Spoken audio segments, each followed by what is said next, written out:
Ito na yung ano, yung sinasabi kong dito sa baba, pangatlong pispan ko. Ito maraming laman dito. Malaking karpa, may dalag, hito, saka yan, tilapia.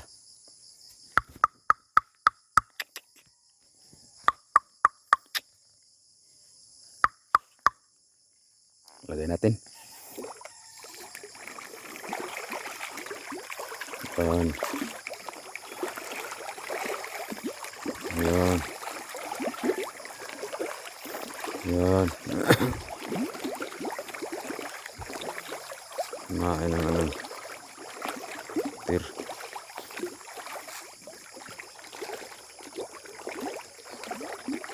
Sabay ko to pag harvest.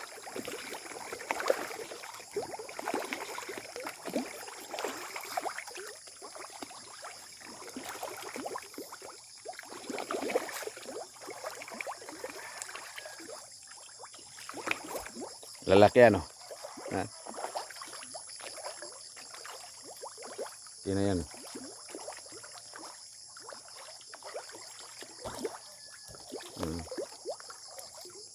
Gula kang ulam, pwede mo ano, pwede ka mamingwit. Kuha ka lang na 3 piraso. 4. Oh.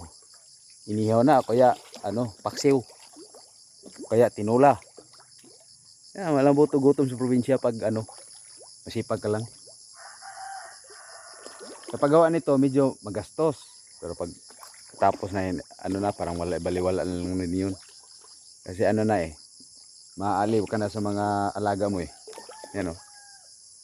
Yan, ito yung pangatlo, yung dalawa yung nasa babaw. Malaki-laki din to.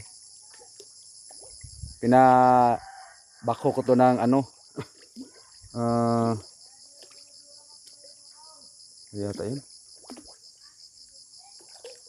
14 hours. 14 hours yung pabako ko dito. Malalim yan Nilala nito yung ano, yung bulbo na ano bako malaki. Dito. Yung sa kaibabaw, ano yun, bali higit 50 yata ka oras yun. Kasi mahaba yung doon 50 higit ka na oras na binako yung doon sa babaw.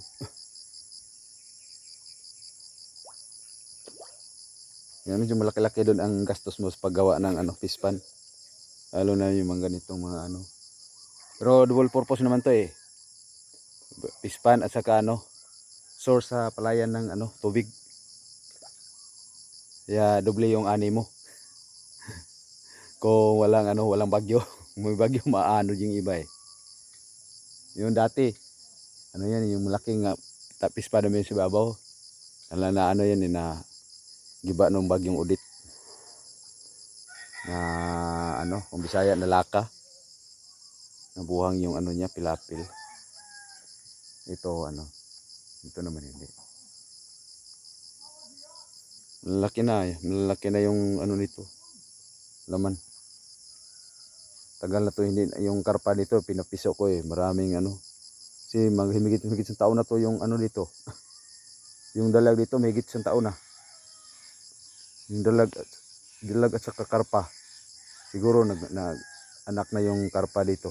Mga namimiso na. Marami itong dalag, lalaki mong dalag dito. Yeah. Dami pa, sige laging ano, maraming mga piso ng dalag.